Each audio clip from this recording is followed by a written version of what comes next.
recording. So we're continuing on in the teacher's manual. They number these questions. So we're up to number 8. How can perception of order of difficulties be avoided?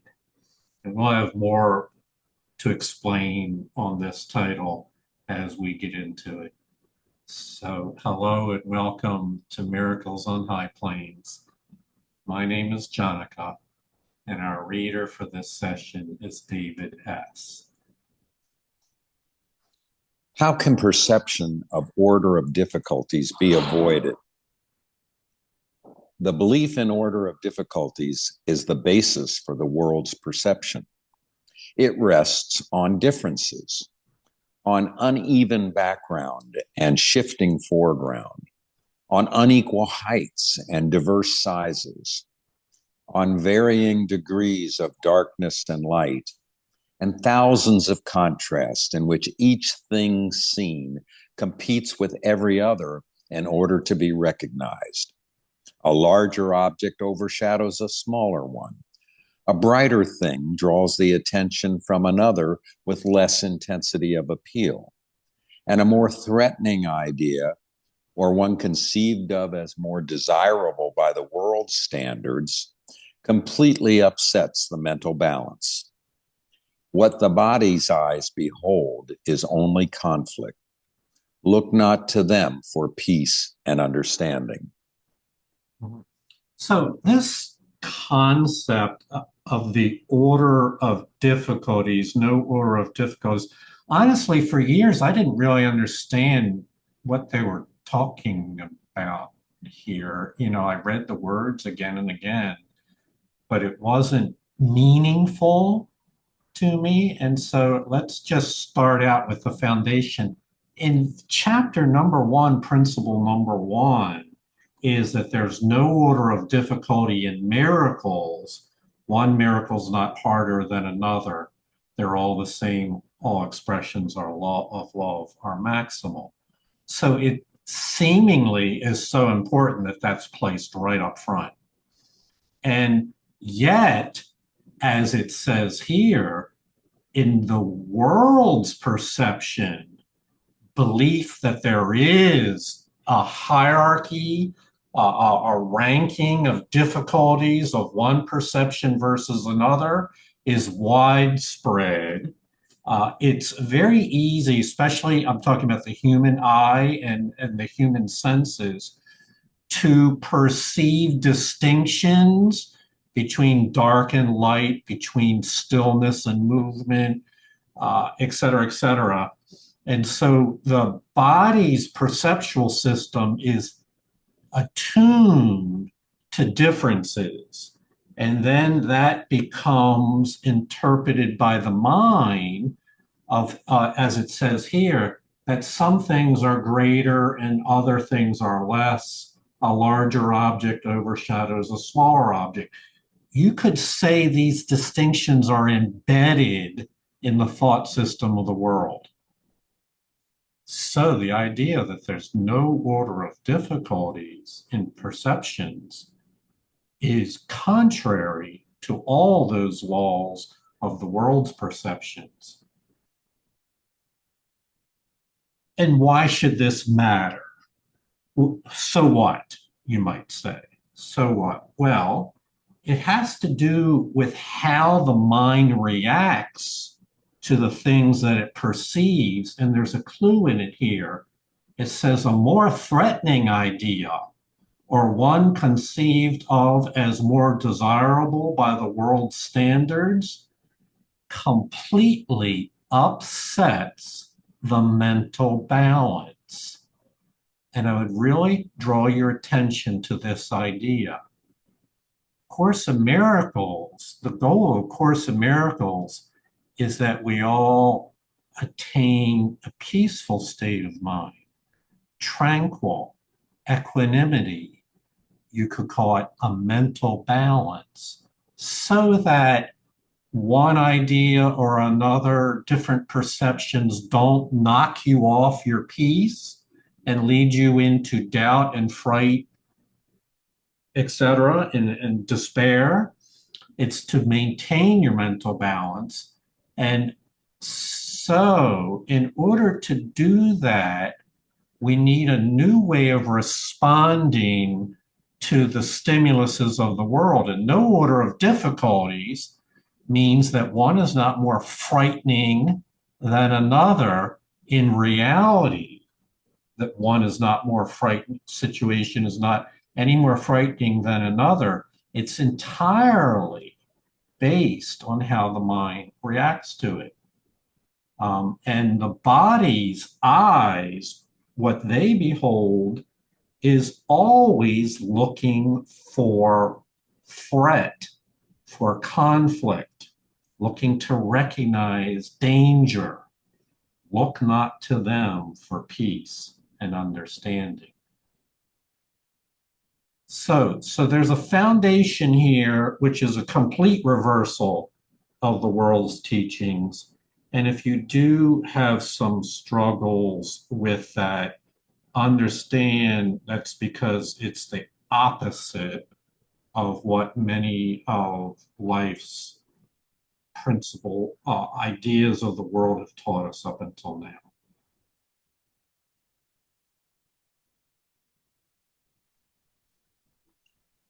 Illusions are always illusions of differences. How could it be otherwise? By definition, an illusion is an attempt to make something real that is regarded as of major importance, but is recognized as being untrue. The mind therefore seeks to make it true out of its intensity of desire to have it for itself. Illusions are travesties of creation, attempts to bring truth to lies. Finding truth unacceptable, the mind revolts against truth and gives itself an illusion of victory. Finding health a burden, it retreats into feverish dreams. And in these dreams, the mind is separate, different from other minds, with different interests of its own, and able to gratify its needs at the expense of others. So, illusions of differences is a direct result of believing that there's an orders of difficulty in illusions, that there's a hierarchy of illusions, uh, always looking for differences. We would say that the perception of the Holy Spirit is looking for those things which are shared in common, those things which are alike, those things which are consistent with truth, consistent with healing and faith and help.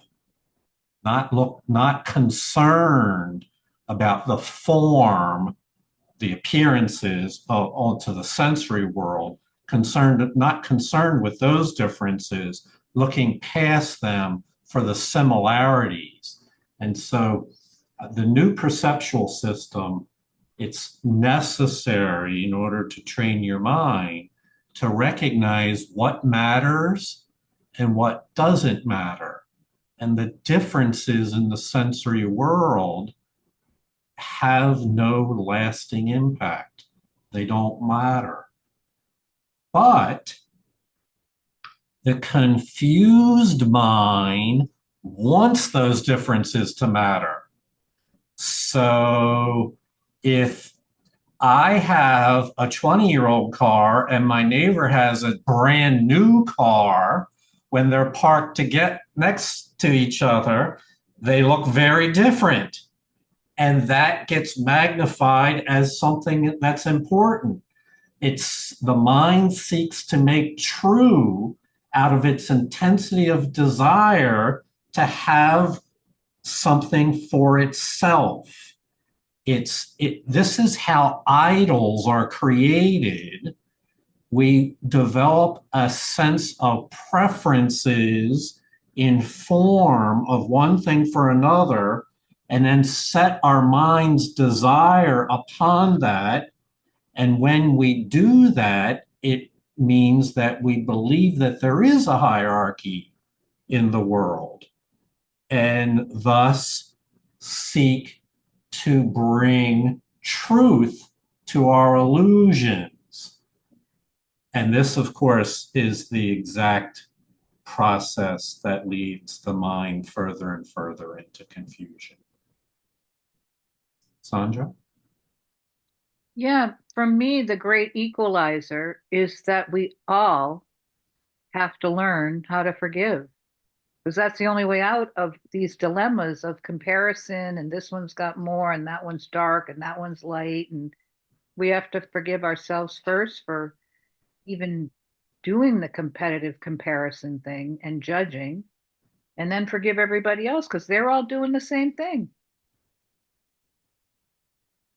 There's no um, what's the word? There's no difficulties and miracles because it's all one difficulty. It's hard to forgive. And for me, I've been spending, it's not easy to forgive. And that's the only difficulty is to finally, but once you learn how to do it and you've done it successfully, it becomes easier and easier. So that's what connects us all. Everybody in the world has to learn how to forgive in order for us to learn how to work together like a team. I'm complete. Yes.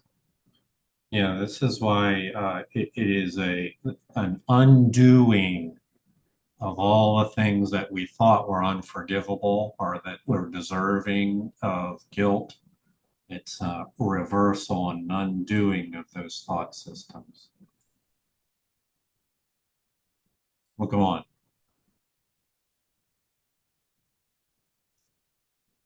David, you're muted. Maybe we lost him. There he is. No, I'm here. All right. Where do all these differences come from? Certainly, they seem to be in the world outside, yet it is surely the mind that judges what the eyes behold. It is the mind that interprets the eye's messages and gives them meaning. And this meaning does not exist in the world outside at all. What is seen as reality is simply what the mind prefers. Its hierarchy of values is projected outward, and it sends the body's eyes to find it. The body's eyes will never see except through differences. Yet it is not the messages they bring on which perception rests. Only the mind evaluates their messages, and so only the mind is responsible for seeing. It alone decides whether what is seen is real or illusory, desirable or undesirable, pleasurable or painful. So this very topic is one which the philosophers have struggled with various theories for centuries of time.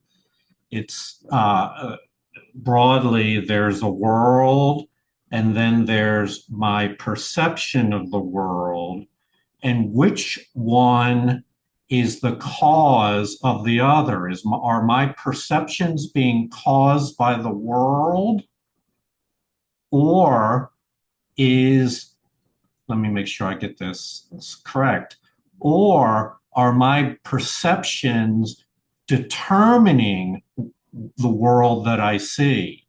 The philosophers have debated this. The Course comes very hard down on the view that yes, the senses take in information. We're not questioning that your eyes see, your ears hear, you taste, you smell, you touch, etc.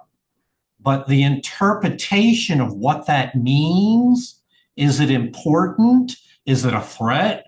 Or is it something you like? That interpretation is what your mind is doing.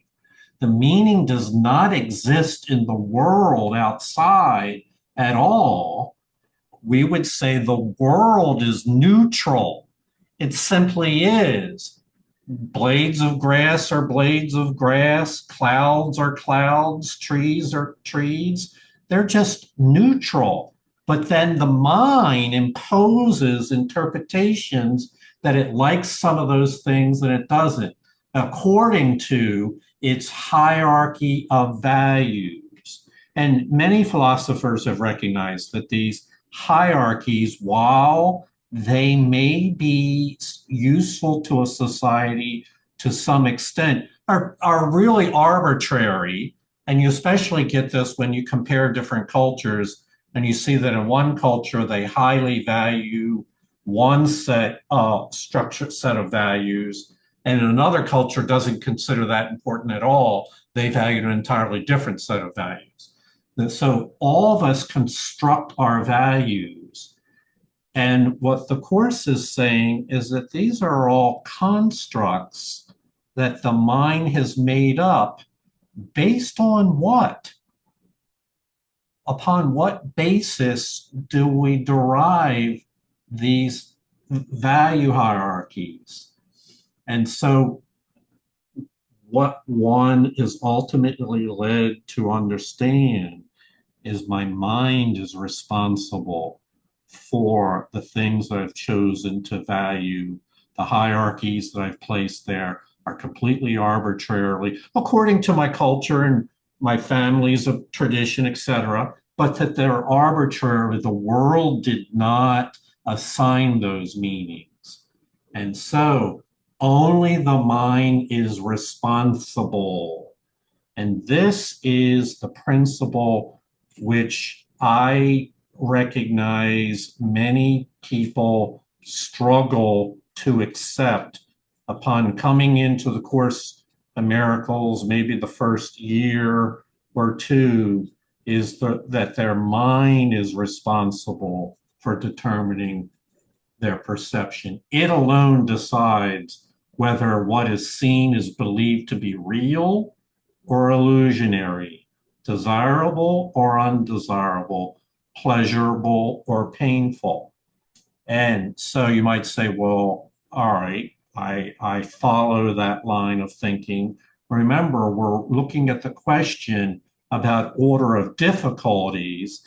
And if the mind is the one that's created the hierarchy of values, and the mind is the one that believes what is real and illusory, it cannot be that things are more difficult in and of themselves, but the mind believes them, some to be more difficult than others. It's simply a belief system.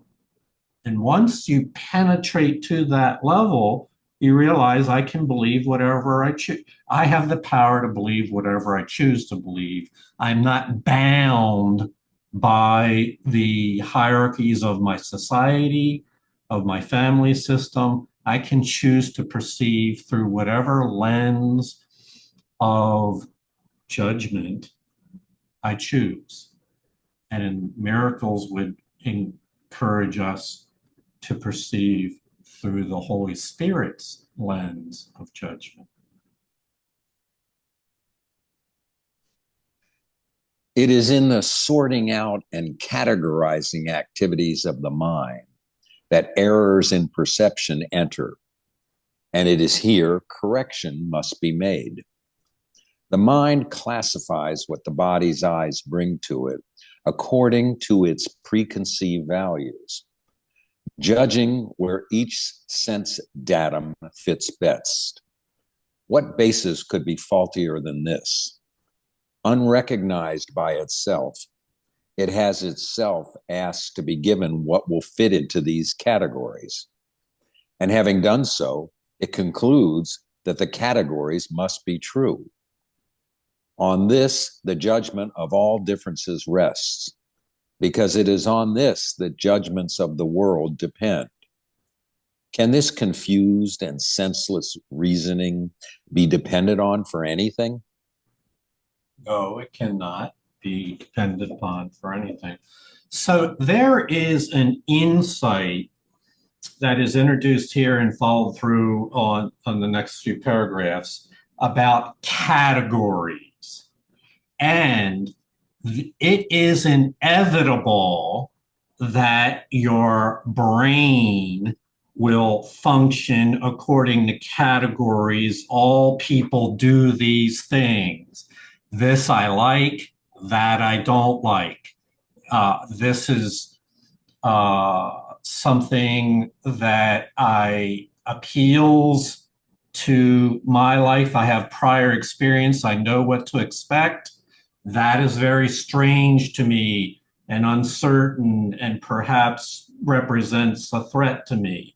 The mind is always, it's fundamental to perception to take in information and unconsciously put it into a slot in your mind and those slots in your mind are these categories.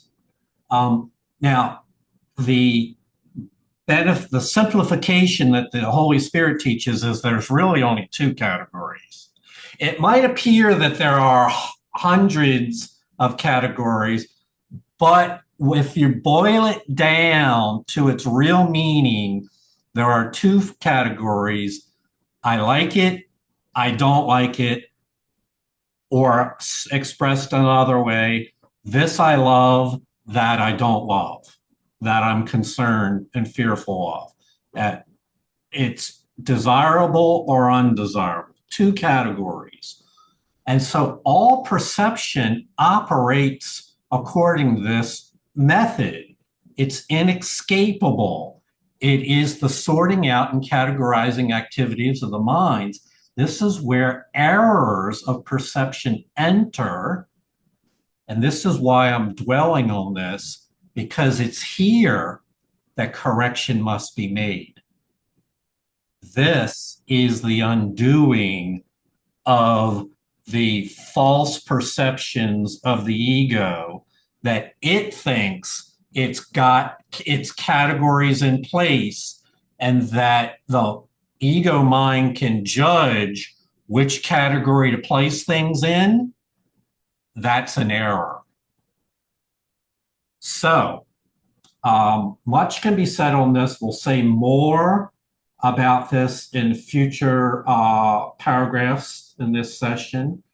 All judgments rest on these differences in these two categories. Oh, by the way, the other thing is if the category exists in your mind, then by definition, you believe it to be true. It's your own creation.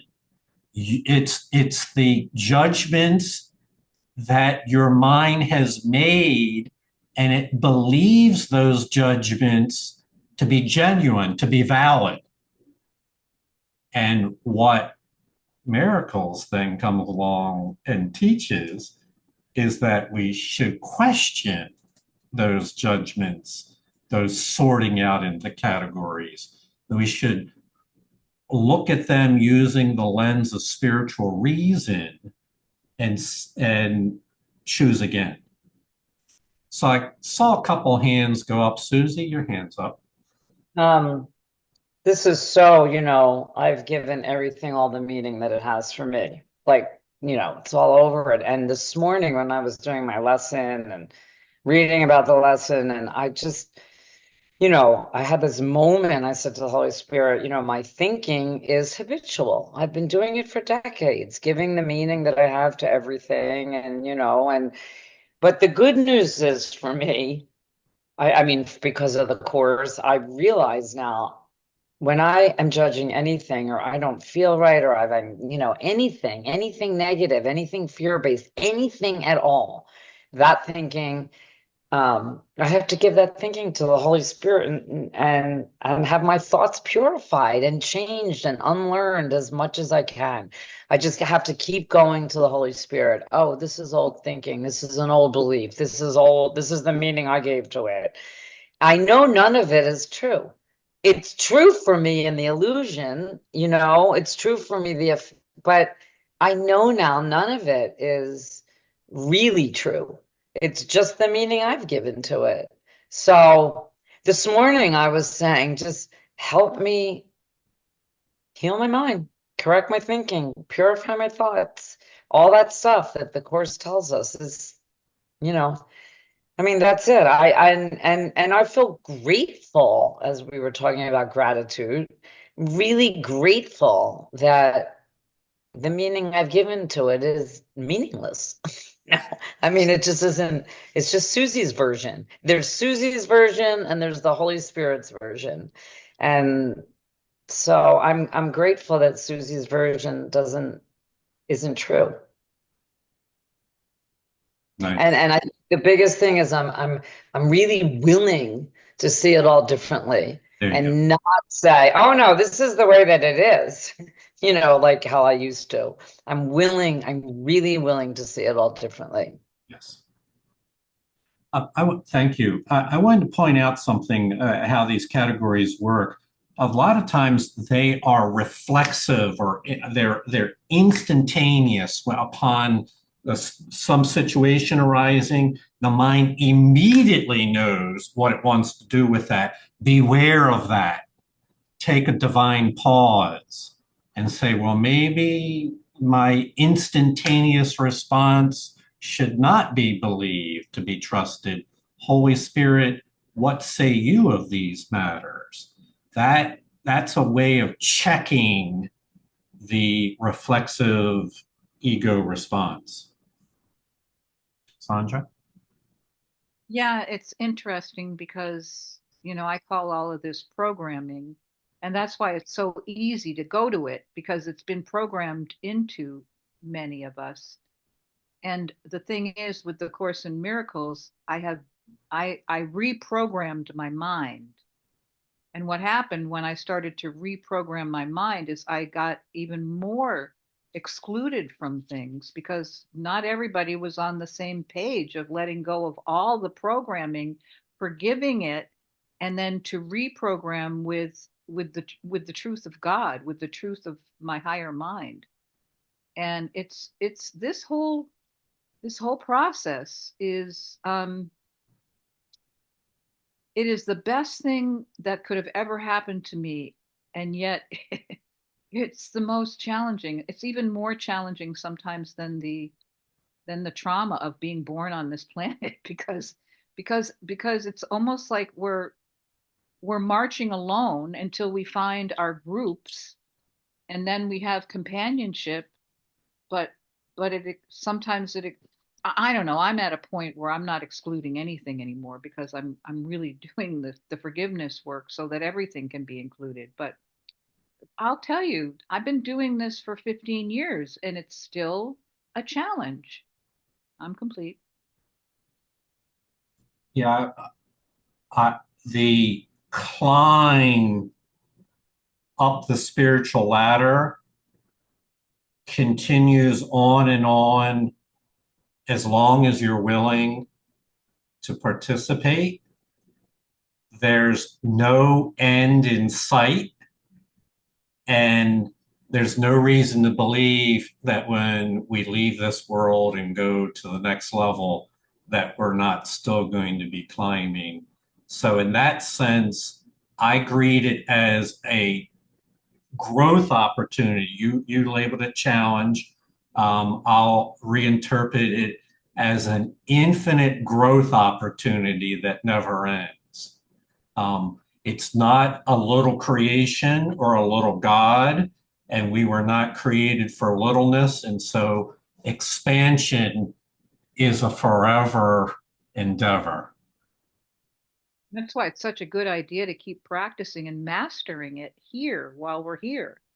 And then, then when we move on to the next worlds, we've already got it mastered. This is the place where I get to master it. And I'm grateful for every opportunity, believe it or not. Thank you. Susie? I just wanted to add one thing. It's kind of on the heels of what Sandra said. I'm experiencing a little bit of anxiety about the situation that's going on here. And I say to the Holy Spirit, I'm like, really? Like, I'm working this program for a really long time. Like, and I know that it isn't real. Like, what's going on? Like, why do I feel this way? And it's just really comical, really. And it's because there's more lessons for me to learn in it. And there's more going on that I have to uncover and heal and not spiritual bypass it. And that's why it's coming up. And I just say, like, what are you here to tell me? Like, what more am I supposed to learn? But what's amazing for me about it is I don't have to attach myself to the ego thought system. I can just know that I can be present, know what I feel, and ask the Holy Spirit to give me some help. And that is a big, huge change from when I would have years ago attach myself. Oh my God, this situation is too much. I can't take it. I need a drink, whatever it would be. I need to go shopping, anything. There's more healing for me to do. That's all. And I accept that. I just need to heal my mind more. Yes, we all do. David, you had your hand up. Yeah, what we've been discussing and what you were talking about earlier brings me back to two early lessons. One, I have no neutral thoughts. And two, I see no neutral things. And you were talking about, well, we give a yes or a no, a true or a not true, an illusion or a truth. A judge. And that's what the mind does. There's no neutrality, but there has to be neutrality in order for there to be no order of difficulty. And that neutrality is in the sense of, I don't want to overstate this, and because I don't know that I'm right, but true forgiveness is the absence of any, is the presence of neutrality in everything. Yes. Yes. Yes. And the relinquishment of the belief that I'm here to decide it's different. Right. That I have some kind of abilities to judge differently and create a hierarchy of values, etc. Thank you. All right, so this theme is continued on. There can be no order of difficulty in healing merely because all sickness is illusion. Is it harder to dispel the belief of the insane in a larger hallucination as opposed to a smaller one? Will he agree more quickly to the unreality of a louder voice he hears than to that of a softer one? Will he dismiss more easily a whispered demand to kill than a shout? And do the number of pitchforks the devils he sees carrying affect their credibility in his perception? His mind has categorized them all as real, and so they are all real to him. When he realizes they are all illusions, they will disappear, and so it is with healing. The properties of illusions, which seem to make them different, are really irrelevant, for their properties are as illusory as they are. So I think this answers the question about order of difficulties. His mind has categorized these things as real. We would say he's placed the power of your faith in the belief that these things are real. And so they do seem real to the mind that has placed its faith there. But when he realizes they are all illusions, you have the power to change your mind, to reallocate your faith to a new perception, and the illusions no longer have any meaning at all. They will all disappear. And so it is with healing the sick mind. All those things which seemed to keep the mind in a state of faithlessness, hopelessness, despair, etc., are not in and of themselves real, though they seem real to the believer. And when they are realized that they are illusions, they'll disappear. Healing then comes naturally to the mind that no longer holds illusions to be real. The area that some people get, many of us get tripped up on, is there's a whole world view full of illusions. So it's not only the illusions that we see, but it's also the properties of the illusions that we sense and believe in, which seem to make them really impressive. And what the Course teaches and what we come to believe in is if an illusion is not real, then all the properties, all the attributes of that illusion are also not real. And so it takes just a great leap of faith to withdraw from one's long held beliefs and change your mind. It's a power that God has given us to change our mind and believe in healing instead. Sandra? Reminds me of the lesson, God is in everything I see because God is in my mind. Nice. And if I'm vigilant and I keep God on my mind constantly, then I'm going to see God everywhere. I'm complete. Yeah, the Course is wonderfully congruent in this way.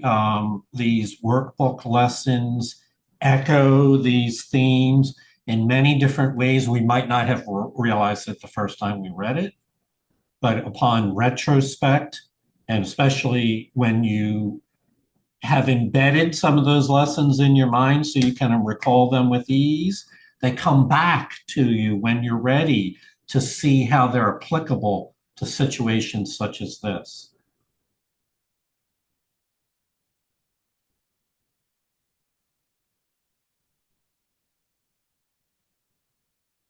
I skip one. No, the body's eyes will continue to see differences, but the mind that has let itself be healed will no longer acknowledge them.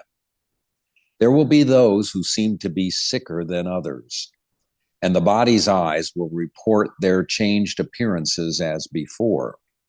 But the healed mind will put them all in one category.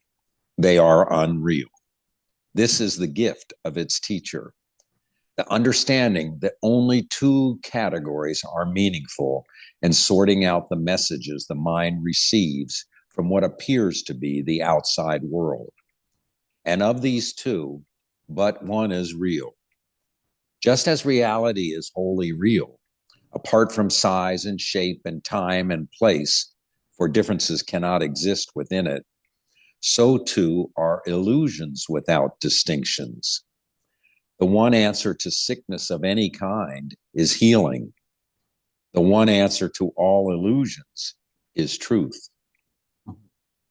So there's a distinction here that we should all take note of, that is sometimes confused because the Course uses the word what you see many times to mean the way you see it, the way you perceive it, interpret it. And so the as your mind changes, the way you see things will change. And so let me back up here. I was going to use the example of, maybe that's not going to work. I was going to use the example of a person in a wheelchair. A person in a wheelchair would be perceived by the world to be at a severe disadvantage, to be disabled, unable to walk. On a practical level, that's true. But what does that say about their soul? What category does their wheelchair do to their soul? None whatsoever. And so The Course says that the mind that has let itself be healed will no longer acknowledge these categories that the world deems to be important. There will be those who seem to be sicker and with changed appearances, but to the healed mind, will put them all in one category. Does this matter or does this not matter? Is this real or is this not real? And so the wheelchair says nothing about the person's soul and therefore does not matter to the Holy Spirit. And therefore, if it matters to my mind, it must be because I'm making a judgment that it matters, not because in and of itself it matters. So the teacher of God realizes that this is the way perception works. We'll say it again. In every situation, the mind will attempt to sort the information that's coming in and place it into one of two categories. This is something I like and it appeals to me. This is something I don't like and I'm rejecting. Of these two categories, but one is real, but one is of love, but one can you join with that person at the level of your soul, and the other acts as an obstacle to joining and therefore reinforces illusions. And so the Course refers to this schema elsewhere in many different words. It won't always refer to it as two categories, but when it says either love or fear, either guilt or guiltlessness, either dark or light, these are all the same examples of two different categories. And the real lesson that I would encourage you to take away is that this is just the way perception works. Don't try to fight the fact that perception works this way of putting things into categories. Step up a little higher and just realize that whenever your mind puts things into a category of, ooh, I don't like that person. I don't like their wheelchair. I don't like the soil on their clothing. Whatever it might be that is a rejection of what is, that's how we make illusions real, by emphasizing and giving meaning to that which is meaningless. Julie? Thanks, Jonica. So ideally, there's no limit to this, right? Correct. All right. Thank you. Let me elaborate a little bit on what the insight that Julie had about there being no limit. In a universe of perception where we are all responding in life using perception, this is the law of perception. Things happen, my mind responds to it with either one of two responses. One of them would keep it at bay and separate me from the experience. I don't like that. The other would just be, we referred to it in the second paragraph, I think it was, would allow the mind to stay in balance and saying, okay, that's fine, it doesn't matter. I'm not going to give away my equanimity, my tranquility because of this situation. And there would seemingly, as Julie implied, there would seemingly be no limit to where these how this operates and where this shows up. We should say, in the grand picture of things, Julie, that we're talking about how things operate in time and space. Yes, there is a reality that is beyond time and space, which is not our concern here, and where perception is not operative the way it is here in time. So obviously our preoccupation here is with our experience here in time and space. And so there's no limit to the operation of these principles within a time-space domain. Thanks, Jonica. Sandra? Yeah, what caught my eye was that it says, and the body's eyes will report. Yes. So that makes the body neutral because it's just reporting. It's my mind either under the identity of the ego or under the identity of the spirit that starts to, if it's under the identity of spirit, it won't judge. It'll look. It might have some feelings about it though, and those feelings will tell me whether I'm judging or not. Because if I'm feeling peaceful, then everything's neutral, just like the body's eyes. But if I'm judging it, then I know that the mind's got in, the egoic mind's got in there, and I have to go deeper and do the healing work to heal the ego, because the ego again is just doing its job. It's not bad. It's just doing what it was built to do for this neutral body that wouldn't know the difference between putting their hand in the fire or not.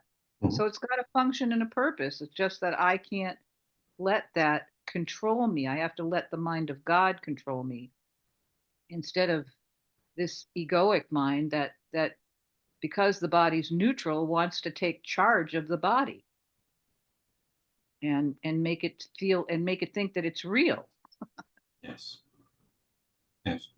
Really good insight there, Sandra.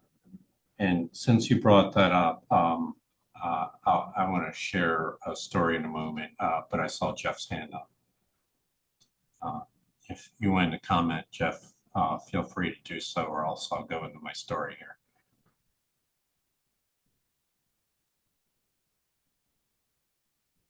I gotta just take myself off of mute. Yeah, it's like for me, I know I'm like in the beginning stages of this, and I can't right now at this time actually choose that it's illusion or if it's real. But today, someone cut in front of me in line, and it did irk me a little bit. But I noticed that I was thinking about something that happened to me personally, and it's been a long time. And my mind was like really focused on it. And then I got an awareness. Once I'm out of the store, I'm not going to think about that guy that cut in front of me. Why can't I use that same perception on the thing that I think is big and I'm focusing on that I took personal? That it was just somebody cutting in front of me. And this seemed to help. Lisa brought me into a space where I'm not really focused on that as being something big in my life. Yes. I'm complete. Very good. Very good. Yes, these things come up, many examples of it. Julie, your hand was still up. I don't know if that was second time or from before. From before, thank you. Yeah. So here's an example where this was really made evident to me. I spent a week in Gainesville, Florida, very nice town, and I decided to go to Course in Miracle meetings that I could find there and attended one of them. And when I was there, the man who was facilitating the meeting was in a wheelchair. And at one point, he was an amputee. And at one point in the meeting, he took what remained of his thigh and kind of propped it up on this sofa, this piece of furniture. And my mind saw and took in to in that moment what happened. Now, the question is then, what meaning do I give to that? This, I'm illustrating what Sandra was talking about, the very thing that she was talking about. But what does it mean that he's an amputee? And I will be honest with you that there was some part of my mind that was uncomfortable. I'm not used to that experience. That's not something that life has brought me to encounter before. But here I'm at a Course in Miracle meeting, and he's facilitating this, and I realize that while it's happening, that this is my learning opportunity. And what I experienced that day was this lovely soul who was ministering the heart of God to the group and facilitating the meeting. And I just really came to admire and be grateful for him in all ways. Why do I point this out?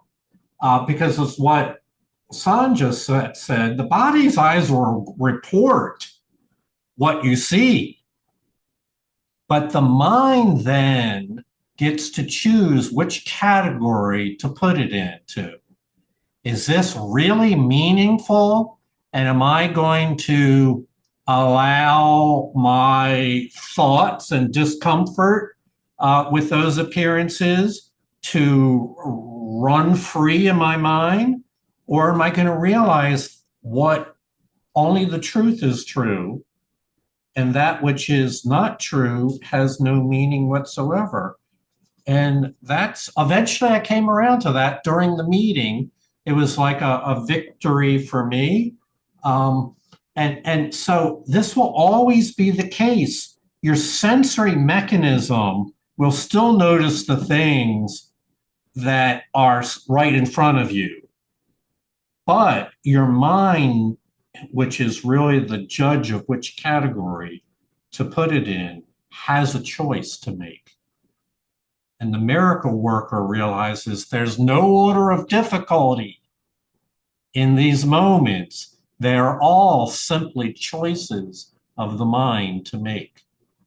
And this is and yes, Julie, this is limitless in its application, and it's extremely freeing, even if you get a glimpse of it just for a few moments.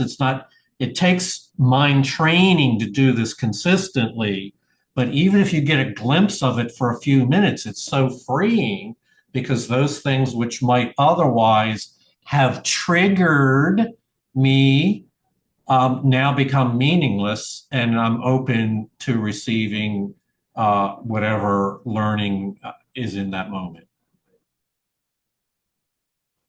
So, how can perception of order of difficulties be avoided?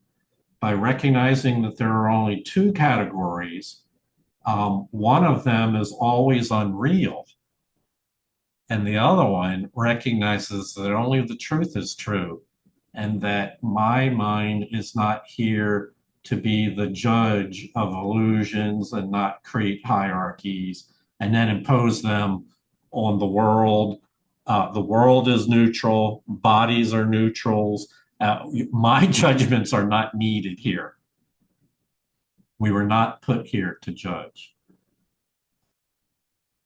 Okay, so that's that section. I thought we would do one more and kind of for continuity. So let's say you start to free yourself of this belief of putting things into their categories, and that your categories are really important and really true. You see through the veil of illusions.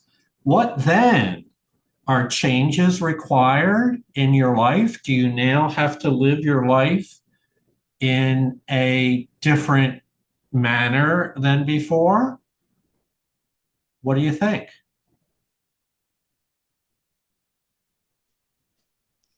Are changes required in the life situation of God's teachers? Changes are required in the minds of God's teachers. This may or may not involve changes in the external situation. Remember that no one is where he is by accident, and chance plays no part in God's plan.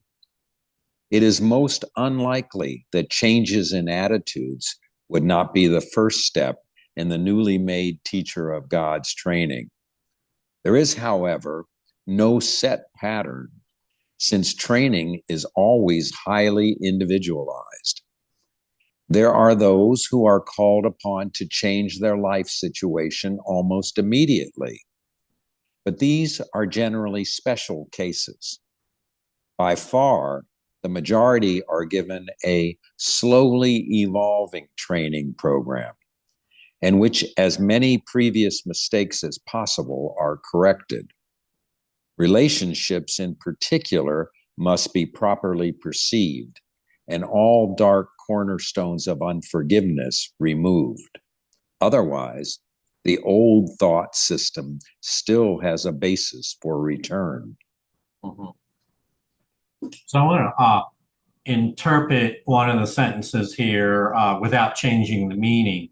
It's very likely that changes in attitudes will be the first step in the mind of the teacher of God. Very likely, because attitudes, all right, so let's spend a moment talking about attitudes because the Course has its interpretation.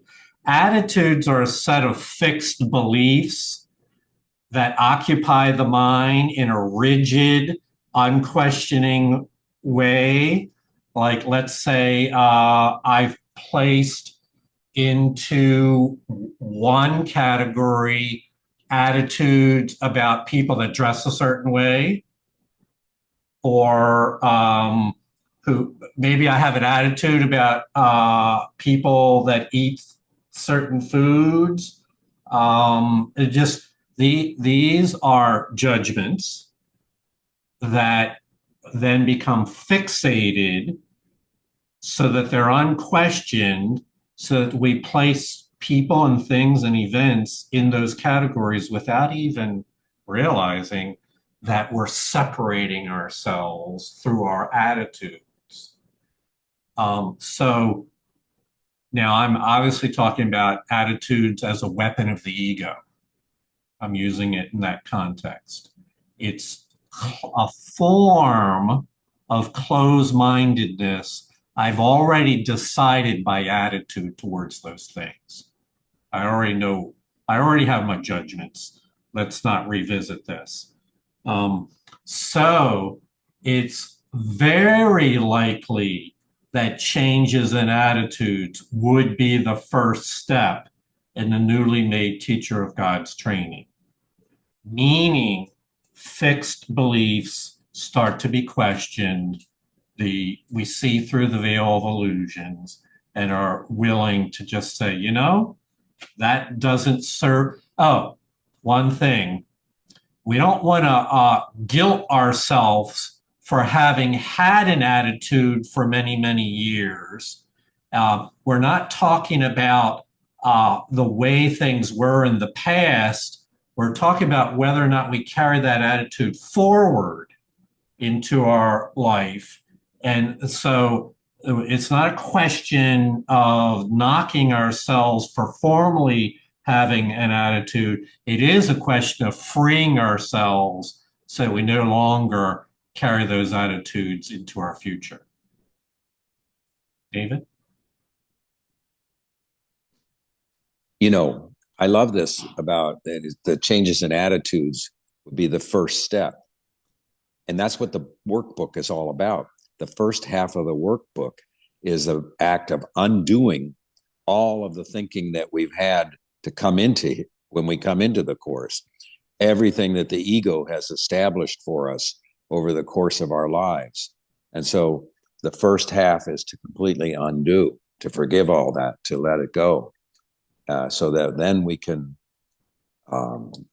slowly evolve unless somebody, unlike myself, gets struck,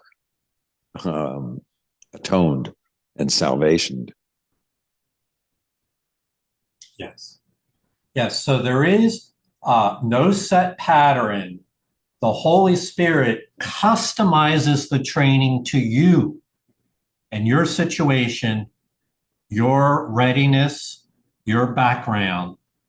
Training is always highly individualized. So some may change their life situation. The majority, though, have like a workbook lesson, a step forward every day of the year. And for most of us, we found we do those steps for many, many years in a row.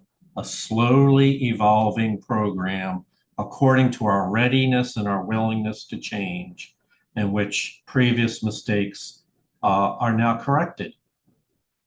Relationships in particular must be properly perceived, and all dark cornerstones, which are at, by the way, dark cornerstones of unforgiveness can be nestled inside rigid, long-held attitudes, stereotypes, prejudices, and other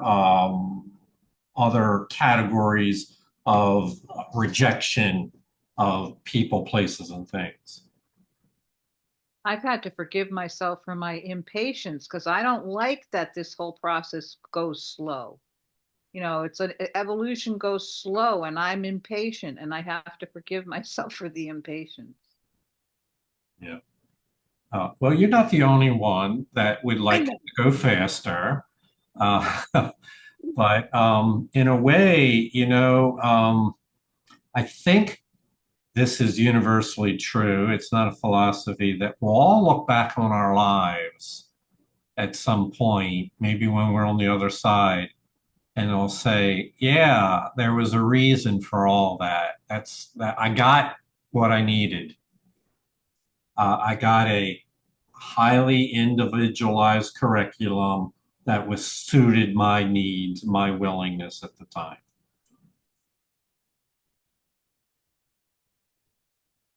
David?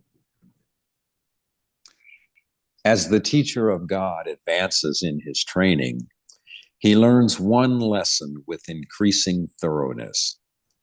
He does not make his own decisions. He asks his teacher for his answer, and it is this he follows as his guide for action. This becomes easier and easier as the teacher of God learns to give up his own judgment. The giving up of judgment, the obvious prerequisite for hearing God's voice, is usually a fairly slow process, not because it is difficult, but because it is apt to be perceived as personally insulting. The world's training is directed toward achieving a goal in direct opposition to that of our curriculum. The world trains for reliance on one's judgment as the criterion for maturity and strength. Our curriculum trains for the relinquishment of judgment as the necessary condition of salvation. So a moment ago, we were talking about how long it takes. This journey is a long time. Well, now, which is often the case with the course, in the next paragraph, it elaborates on why. Well, it's usually a fairly slow process. Why?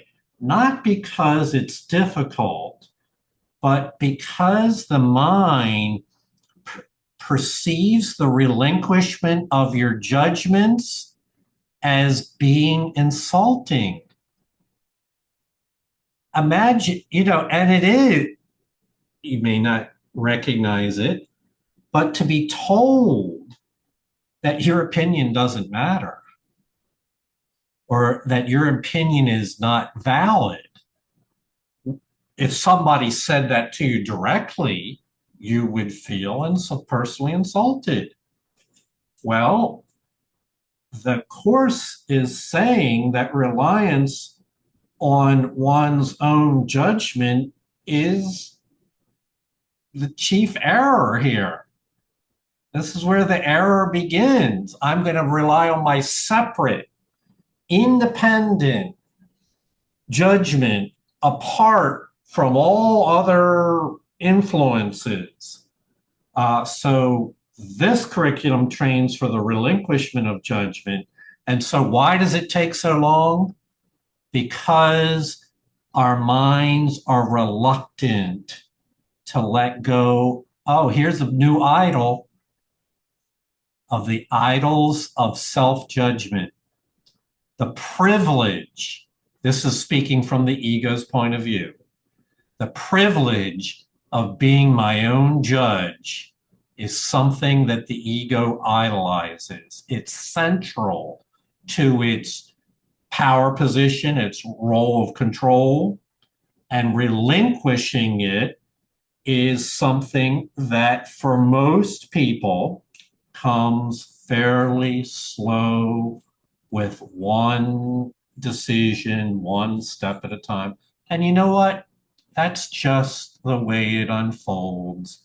Do not diminish yourself or feel guilty because that's the way the process works.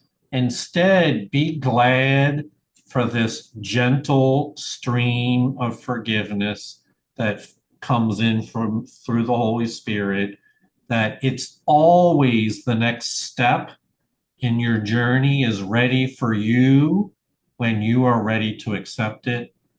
The Course will always be there for you according to your readiness. And so that's why it takes slow time, because we tend to want more time to let go of these idols. So this is so profound and such a reversal of the teachings of the world. Wow, it's just always amazing to me.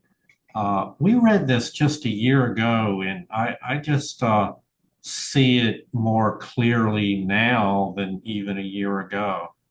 So I'm so privileged that we get a chance to do this. This is my artwork. It's the sorting out and categorizing activities of the mind. That's where errors in perception enter. So the mind, the body will perceive differences. But what meaning do we give to those differences?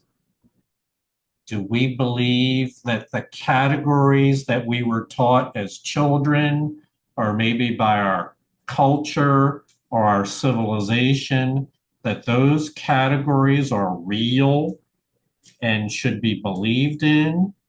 Or do we pause? That doesn't mean that our mind doesn't have a reaction, but we pause and we say, what I really want is to know the truth. And the truth is, all men and women are my brothers. So that's as far as we're going to read. Consistent with this topic, it's where you can't do it today because of time limitations, but in our next session, we'll examine more closely, how do we relinquish the idol of judgment? How is this pet idea of the egos let go of? And so we'll look forward to connecting again with you as we explore these profound mysteries. David, thank you for your reading. Thank you all for your comments and your thoughtfulness. I wish you a happy Thanksgiving. Happy Thanksgiving. Connecting again soon. Thank you, David. Happy Thanksgiving, everybody. Thanks, David, for reading. Thanks. Welcome. Namaste, everybody. Happy Namaste. Thanksgiving, and we'll see you this weekend. Namaste. Thank you, everyone. Thanks, David. Mm-hmm. Bye, everyone. Night. Bye. Good night.